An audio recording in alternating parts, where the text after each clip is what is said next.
Olá, o tema do nosso seminário é pacientes com necessidades especiais, especificamente paralisia cerebral e manejo de pacientes com paralisia cerebral. Os discentes são Alexandre, Aline, Ingrid, Lívia, Olívia, Vitória Oliveira e Viviane.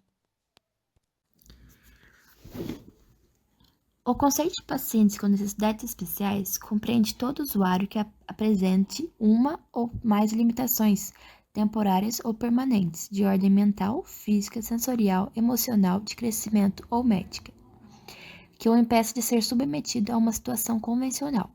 As razões das necessidades especiais são inúmeras, incluindo as doenças hereditárias, as alterações congênitas, as alterações que ocorrem durante a vida, como as condições sistêmicas, as alterações comportamentais, o envelhecimento, entre outras. Esses pacientes necessitam de um atendimento diferenciado por um determinado período ou por toda a sua vida, por apresentar certas limitações e alguns desvios de anormalidade. A paralisia cerebral é uma deficiência caracterizada por alterações neurológicas permanentes que afetam o desenvolvimento motor cognitivo, envolvendo o movimento, a coordenação muscular e a postura do corpo. Essas alterações são secundárias a uma lesão do cérebro, que está em desenvolvimento e podem ocorrer durante a gestação, no nascimento ou no período neonatal. Quais as causas da paralisia cerebral? Nas causas pré-natais, continuamente está relacionado com a saúde da mãe, como diabetes, doenças tiroidianas, pressão alta, infecções causadas por vírus como a toxoplasmose, herpes e a rubéola, o descolamento prematuro da placenta e tumores uterinos, além do uso de substâncias tóxicas claramente contraindicadas durante a gestação, como álcool, tabaco e outras drogas, podem influenciar na gestação do bebê. Bom, as causas perinatais são aquelas que acontecem no momento em que a mulher entra em trabalho de parto e se desdobram até 6 horas após a chegada do bebê ao mundo. Pode ocorrer através da redução da pressão parcial do oxigênio e da concentração de hemoglobina durante o parto, prematuridade, baixo peso ao nascer, trabalho de parto longo, choque hipovolêmico e nó no cordão umbilical. As causas pós-natais, a lesão pode ocorrer até que a criança complete 2 anos de idade, através de meningite viral, traumas na região do crânio, mal convulsivo e o surgimento de tumores no sistema nervoso central. Quais as características da paralisia cerebral? Existe uma grande variação nas formas como a paralisia cerebral se apresenta, estando diretamente relacionadas à extensão do dano neurológico. Lesões mais extensas do cérebro tendem a causar quadros mais graves. Os diferentes graus de comprometimento motor e cognitivo podem levar a um leve acometimento com pequenos déficits neurológicos até casos graves, com grandes restrições à mobilidade e dificuldade de posicionamento e comprometimento cognitivo associado. As alterações da parte motora incluem problemas na marcha, como paralisia das pernas, hemiplegia, que é a fraqueza em um dos lados do corpo, alterações do tônus muscular, que é a espasticidade caracterizada por uma rigidez dos músculos, e distonia, que é a contração involuntária dos membros. Em casos graves, há necessidade de uso de cadeira de rodas. Já as alterações cognitivas incluem problemas na fala, no comportamento, da interação social e no raciocínio.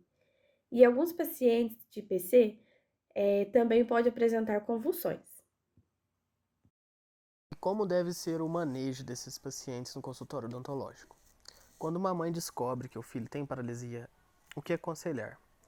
Sempre deve levar a criança no consultório para conhecer o espaço, que seja um lugar mais familiar, porque essas crianças elas se sentem mais confortável em lugares que são mais familiares. Então, antes de fazer a consulta, fazer todo o tratamento, levar a criança que tenha um clima agradável, sempre brincando, porque essas crianças têm uma conotação bem infantil. Então, tudo que for fazer uma referência, usar brincadeiras instrumentais, por exemplo, o carpulho de jacarezinho, sempre tenha essa relação.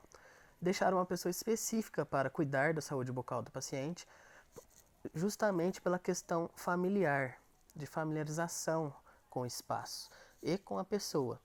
Sempre anotar as medicações de uso contínuo do paciente no prontuário. Por quê?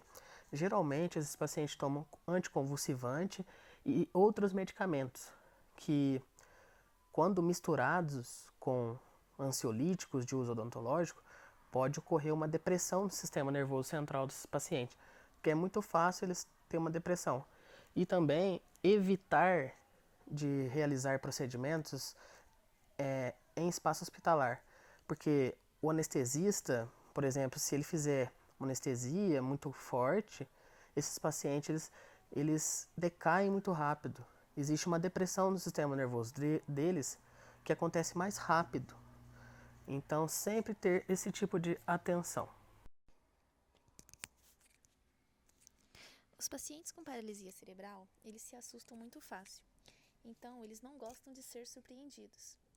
Quando o dentista for atender eles, ele deve mostrar para ele o que vai fazer, explicar o que está fazendo e como que vai fazer. Deixar ele pegar na mão, por exemplo, o espelho, mostrar para ele o que é, para não deixar ele surpreso durante os atendimentos. E sempre que for atender o paciente, deve deixar um recado na porta para ninguém entrar, pois qualquer barulho vai assustar ele e assim você não vai conseguir atendê-lo mais. Esses pacientes, eles possuem espasmos musculares muito frequentes. Então, tem que usar contenções para evitar que eles se machuquem e machuque o profissional também durante o atendimento. E esses pacientes, eles sempre têm que ter um profissional que esteja preparado e especializado para atender. Por causa das características da paralisia cerebral, eles são uns pacientes um pouco mais difíceis de realizar o atendimento. Essas são as nossas referências bibliográficas.